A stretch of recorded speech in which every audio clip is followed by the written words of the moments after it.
Wahai manusia, ujung kulon, ya Kanekes, ke Badung, itulah sesa-sesa orang Sunda, tukang nyembah kayu, tukang nyembah batu. Ya, ratusan tahun yang lalu datanglah kemudian orang-orang yang berbahasa Arab. Orang-orang yang berbahasa Arab datang ke Indonesia, sudah barang tentu mereka tidak mengerti bahasa Indonesia, apalagi 300 rumpun bahasa yang ada di Indonesia. Wala Sunda, wala Jawa, mereka tidak paham. Wala Sunda, wala Jawa. Mereka datang ke Indonesia dan tidak ada kursus bahasa Indonesia di negeri mereka. Bangsa Indonesia pun belum dirumuskan lagi.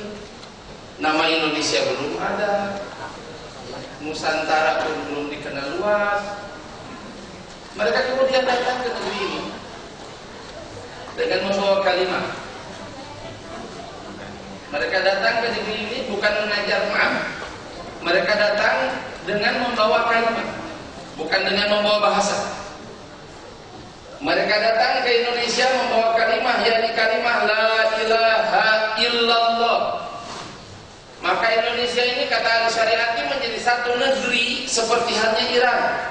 Tidak diarabkan, tapi diislamkan. Iran menjadi 100% beragama Islam, tapi tidak menjadi 100% Arab. Pakistan 100% beragama Islam, tapi tidak 100% Arab. Sampai sekarang masih banyak yang tidak berbahasa Arab. Bangladesh 99% beragama Islam, tapi Bapak bisa hitung jari yang berbahasa Arab. Juga nasib Indonesia 90% lebih beragama Islam, tapi kita tidak menjadi Arab. Kita tetaplah Indonesia. Kita tetaplah Indonesia. Jamaah yang dimuliakan Allah Subhanahu wa taala. Orang-orang dulu datang membawa agama ke tempat ini dengan modal yang sangat tekor. Dalam pengertian maaf, mereka tidak punya kemampuan berbahasa.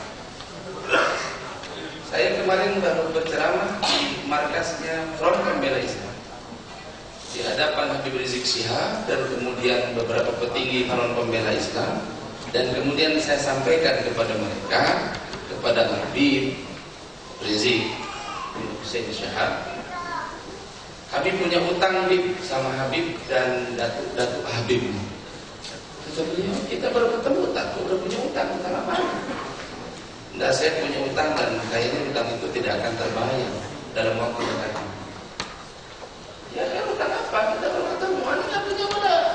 Wala rupiah, wala dirham, wala dinar, punya hutang apa? Anda punya hutang sama Datuk antum. Kami ini orang Indonesia dulu penyembah kayu, penyembah batu. Datuk antum datang bawa agama, sehingga kami kemudian hari ini mengenal Allah. Belum kami bayar hutang itu, tapi masih ada peluang untuk bayar hutang. Gimana caranya? Di dunia ini kaum muslimin cuma 1,6 atau 1,7 miliar. Kalau penduduk bumi ini ada 7 miliar, maka sisanya berarti ada masih 5,3 yang la ya'rifuna Allah wa la ya'buduna wa la yuwahhidun. Ada 5,3 manusia di dunia ini yang tidak mengenal Allah Subhanahu wa taala, tidak membesarkan Allah, bahkan sebagian dari mereka sama sekali tidak mengenal Tuhan. Di Cina ada lebih 1 miliar penduduk yang tidak mengenal Tuhan. Di India ada kurang lebih 700 juta manusia yang tidak mengenal Tuhan. Di negara-negara yang sekarang beragama Katolik, di Amerika Latin, dari mulai Meksiko sampai Argentina, 400 juta berbahasa Spanyol. Dan secara tradisional mereka penganut Katolik. Tapi kalau kita tanya, dia bilang, tidak, saya ateis, saya sudah tidak percaya lagi kepada Tuhan. Maka jumlahnya jamaah yang dimuliakan Allah 5,3 kurang. Bagaimana cara bayar utangnya? Kurang lebih seperti ini. Ya. Bagaimana cara bayar utangnya? Bayar utangnya adalah dengan cara kita mendatangi orang-orang yang belum mengenal Allah itu untuk kita kenalkan mereka kepada kalian. Jadi Bapak Ibu yang dimuliakan Allah, khususnya kepada para peserta mustakil, jenengan sekarang punya dua kewajiban sekaligus. Yang pertama, inna anzalnahu Qur'anan Arabiyyan la'allakum ta'qilun. Selesaikan paket program sampai kelar. Dan jangan kemudian merasa cukup dengan itu. Kenapa? Karena bahasa Arab itu dipelajari sampai akhir hayat pun kita nggak paham-paham. Dipelajari sampai akhir hayat pun kita nggak paham-paham. Saya termasuk yang setuju bahwasannya kalau kita baca Al-Quran dari kiri ke kanan sama baca Quran dari kanan ke kiri, ya pasti lain. Pasti lain. Kalau baca Quran dari kiri ke kanan sama baca Qurannya dari kanan ke kiri, mesti lain. Mesti lain. Ketika di masjid kami ajarkan alhamdulillah, segala puji lillahi, milik Allah Ar-Rahmani yang Maha Pengasih, Ar-Rahim yang Maha Penyayang, aki-aki. Tiap hari diajarin begitu. Habis itu kemudian sholat setelah kurang lebih 10 hari, 20 hari pelajaran disampaikan. Kemudian kita baca lagi alhamdulillahirabbil alamin. Selesai sholat, aki-aki kita tanya, di mana rasanya sholat yang sekarang yang kemarin? Beda toh, katanya beda. Lah beda. Lah apa ya kok beda? Kemarin kan dibilang alhamdulillahirabbil alamin, kita kagak ngerti. Lah sekarang begitu bilang alhamdulillah, orang belum lama imsak. Beda ya, rasanya beda. Itu baru alhamdulillahirabbil alamin. Selama ini kalau tidak ngerti bahasa Arab, pejabat itu bisa tepuk tangan, musab-musab. Padahal ayat yang dibacakan oleh qari itu begini. Wa man lam yakum bima anzalallahu fa ulaika humul kafirun. Kan kalau ngerti kan udah senyum duluan kan. Barang siapa yang tidak berhukum dengan hukum Allah, maka mereka itu orang-orang kafir. Sementara dia itu adalah Menko Polhukam, sementara dia itu adalah hakim yang hukumnya itu masih hukum Belanda. Tapi karena kagak ngerti, dia mangut-mangut. Allah. Singkat kecil. Ayat itu buat dia. Tapi mangut-mangut. Dibacakan sama sual mutakabbirin. Allah, ada yang takabur dia lah kagak ngerti. Nggak ngerti. Ya Allah, tebar kali. Kagak ngerti. Nggak paham kan dibaca. Wah, mau hampir semua apa? Hampir semua. Bahkan ada pernah datang ke guru lughah saya seorang yang sangat lucu. Dia bilang, ini tahlilan ini bidang Ustaz. Ya bidang apa? Tahu. Kenapa? Kalau bid'atun dolalatin, wa kullu dolalatin finnar. Kalau bid'atun dolalatin, wa kullu dolalatun.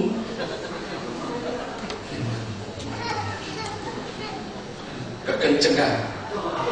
Kekencengan. Ada lagi yang as-salatu min syaraddin. Ngejos tapi nggak belajar bahasa. Ngejos tapi nggak belajar bahasa. Jamaah yang dimuliakan Allah Subhanahu wa taala, kendati untuk merasakan Quran, gitu. Untuk menikmati Quran itu sudah barang tentu jamaah yang dimuliakan Allah Subhanahu wa taala. Untuk menikmati laut katakanlah begitu, berbeda dengan untuk menikmati mutiara. Kalau untuk menikmati laut, jangan datang aja ke Ancol bayar 10.000 selesai urusan. Jangan bisa menikmati laut. Ini sepoi-sepoi, pasirnya yang putih, ombak yang bergelombang, bisa pakai cipung sama anak-anak di situ, habis 150.000 pulang. Tapi kalau jangan mau menikmati mutiara, bisa 10.000. Gitu? Kita harus siapkan alat segala sesuatunya, kemudian kita menyelam karena mutiara tidak ada di permukaan, mutiara ada di kedalaman. Kata Sayyid Qutb rahmatullah alaih, al-hayatu fi dhilalil Qur'ani ni'matun la ya'rifuha illa man dzaqaha. Hidup di bawah naungan Al-Qur'an itu nikmat. Nikmat itu tidak bisa dirasakan kecuali oleh orang-orang yang merasakannya, kecuali orang-orang yang mencicipinya. Kecuali oleh orang-orang yang merasakannya dan kecuali oleh orang-orang yang mencicipinya.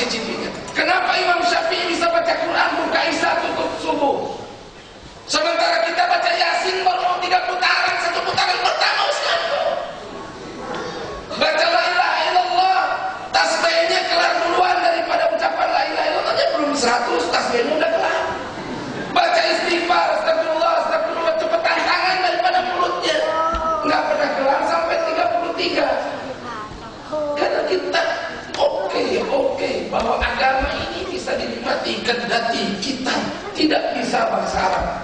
Karena agama ini hudal linnas, untuk seluruh manusia. Akan tetapi alangkah ruginya Pak. Terus selama ini sampai itu belajar apa?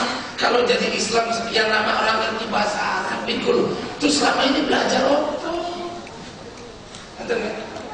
Ada orang sudah selesai S3, tapi Iqra baru jilid 2. Pendidikan umumnya mesti kelar S3, sekarang kuliah meneh.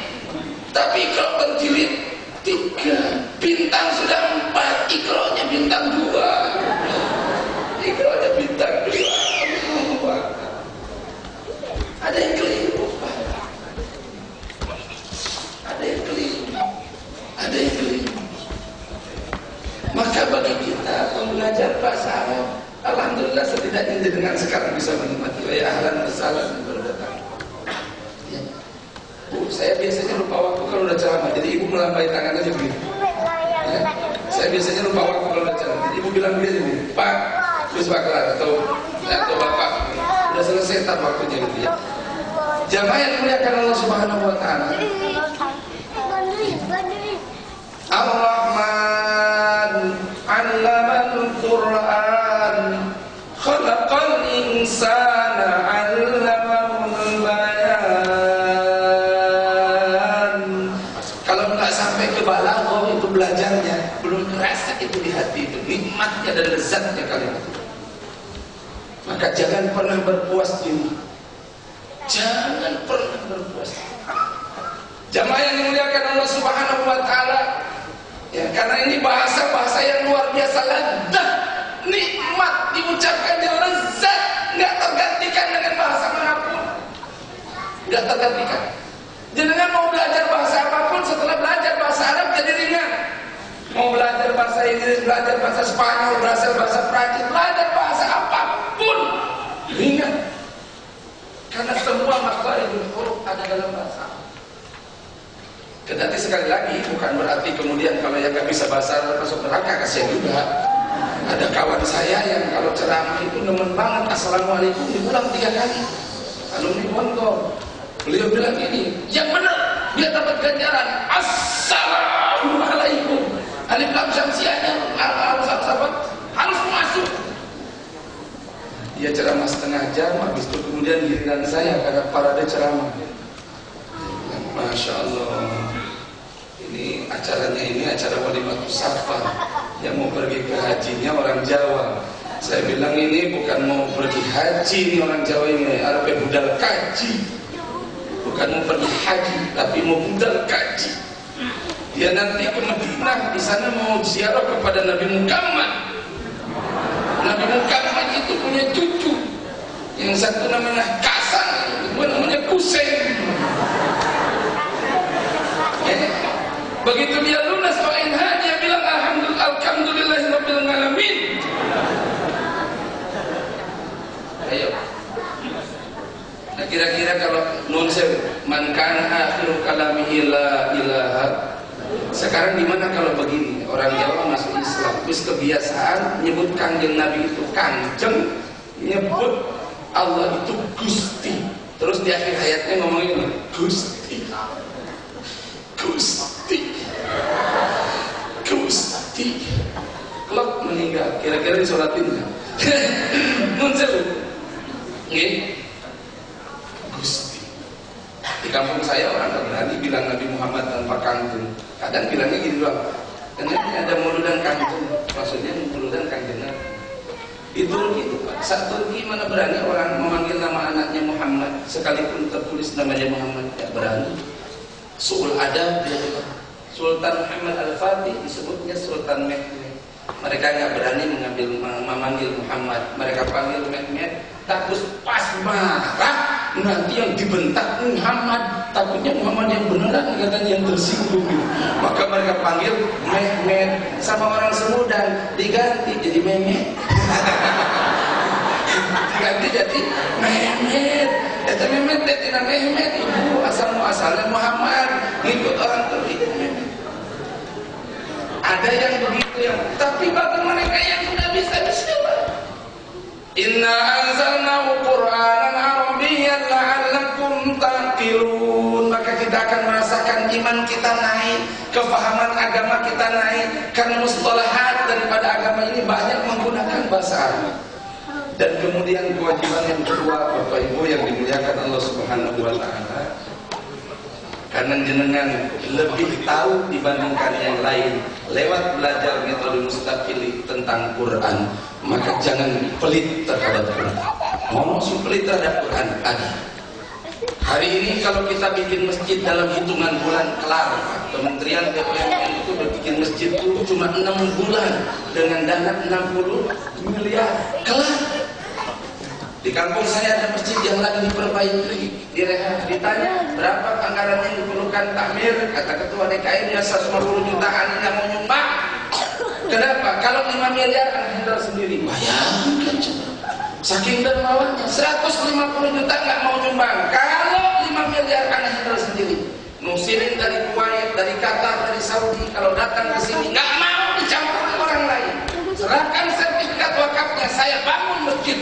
Kalau kedermawanan urusan fulus Pak, umat Islam ini luar biasa. Dibohongin aja mau, saking dermawannya. Apalagi dibawa jujur. Tapi ada satu hal yang ini berkait dengan tugas kita semua, saya dan panjenengan. Apa itu? Kita masih pelit hidayah. Masih pelit hidayah itu maksudnya gimana? Kita udah sholat nggak mau open sama yang belum sholat. Kita udah pintar ngaji nggak mau open sama yang belum ngaji. Kita udah belajar bahasa Arab, udah merasakan lezatnya berbahasa Arab. Kalau jenengan nggak pelit, 1 yang bawa 10. Gitu. Begitu terasa enaknya nih metode kita bilang aku selama ini baca Quran tahu nangis. Baru elu mustaqil, aku baca kulo isok nangis. Aku selama ini baca surat An-Nisa ngerti. Pas habis ikut metode mustaqil, aku paham apa maknanya fankihu ma tabalakum minan nisa'i waktu kata waruba. Ternyata ayat ini ayat surga yang tak dirindukan itu terjadi.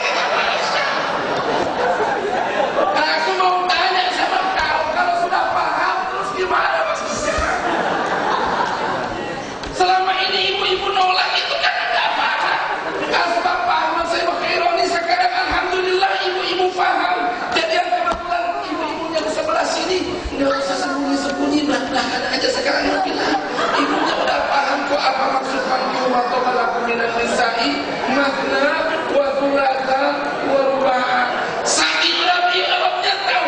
Fa in khiftum an la ta'dilu fawahidatan aw ma malakat aymanukum. Ayo mau gimana? Saya sendiri belajar lagi jadi ngerti. Pelit hidayah. Apa pelit hidayah itu? Kalau ibu sudah merasakan nikmatnya Islam, share ke yang lain. Sekarang zamannya Facebook apa segala macam. Kalau kita demen, langsung kita share. Kalau kita demen sama ini agama, kita share dong sama yang lain. Kita demen sama metode ini, kita share dong sama yang lain. Sehingga kalau perkembangannya umpamanya per tahun bisa sampai 1000 murid Pak, per tahun. Kalau naiknya cuma tahun depan 20.000, saya pikir nih murid Bapak ini masih pelit semua.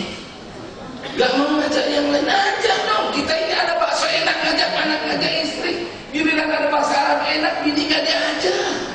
Ajak dia ngerti ayat surah yang tak dibuka. Ajak anak, ajak yang lain. Jamaah yang dimuliakan Allah, insya Allah kalau kita bisa get member, ntar ada potongan lah untuk urusan biaya ini itunya mah bisa dikomunikasikan. Subhanallah tabarakal karim. Dan yang terakhir, Bapak, kita alhamdulillah udah mulai sholat. Alhamdulillah masih sedang sholat. Alhamdulillah kenal Allah. Alhamdulillah jenengan sudah mulai ke bahasa Arab. Alhamdulillah. Dan ini patut ditingkatkan terus.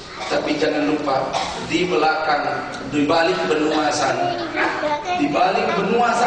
atau di seberang negeri Indonesia sana, ada ribuan manusia yang ya'budun al-ashjar. Mereka bahkan belum mengenal Tuhan. Yuballigh asy-syahidu minkumul ghaib. Maka hari ini jangan punya tugas tambahan. Datangi negeri-negeri itu. kenalkan Allah kepada mereka, kenalkan mereka kepada Allah. Sebab tidak satu orang kafir pun yang akan dimasukkan ke neraka kecuali dia akan ditanya, alam ya'tikum nadir, udah pernah ada yang datang orang mustaqil ngajarin ente la ilaha illallah? Alam ya'tikum nadir, ini alumni udah angkatan kesekian ya, udah pernah ada. Kalau dulu orang antara audit kan gitu, audit yang biasa-biasa saja. Gara-gara belajar bahasa Arab, ada audit tambahan Pak nanti di hadapan Allah Subhanahu wa taala. Alam ya'tikum nadir, lu pernah datangi mereka tadi? Pernah enggak mereka datangi? Saya punya tetangga Cina. Saya punya sarung, saya senang sarung di pondok, di pesantren dulu. BHST. Enggak bisa dicuci biasa, cucinya harus dry clean. Maka saya pilih dry cleannya itu yang tetangga yang Cina ini. Istri saya protes, "Pak, jangan ke sini, sini kok atau ke yang lain?" Enggak, di sini aja sini, ke sini. Kenapa? Abah ini mau ngajak dia mengucapkan la ilaha illallah sampai hari ini sudah sekian tahun bertetangga, si belum berani. Takutnya ntar singkok itu di akhirat ditanya sama Allah mau dimasukin ke neraka. Kata Allah, alam ya'tikum nadir, emang lu kagak punya tetangga ustaz apa? Nanti takutnya singkoknya bilang punya sih, tapi kalau datang ke sini urusannya cuma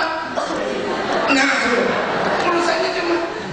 Jadi apa itu sengaja ada alasan untuk ngomongin agama. Kalau sarungnya dicuci, kalau yang dicuci celana panjang agak jauhan dikit. Tapi kalau sarung mah sarung kan pakaian biasa dipakai sama kiai. Kalau kata Maria Gapangestu, kenapa orang Indonesia ini menjadi ekspor menjadi memakai sarung? Karena sleting itu diekspor. Kita ini ekspor nomor 3 di dunia sleting itu. Kemana-mana. Maka kita nggak kebagian sleting, kita pakai sarung. Akhirnya pakai sarung kemana? Kalau sarung identik sama kiai, identik sama santri, identik sama sholat, identik sama ngaji. Jadi sesekali saya bisa ngomongin agama. Takut ntar dia nuntut di akhirat. Gue punya tetangga katanya haji, urusannya kalau datang utang semen doang sama besi buat madrasah. Nggak pernah bilang bahwa kalau ingin jaya dunia akhirat, kalimat la ilaha illallah.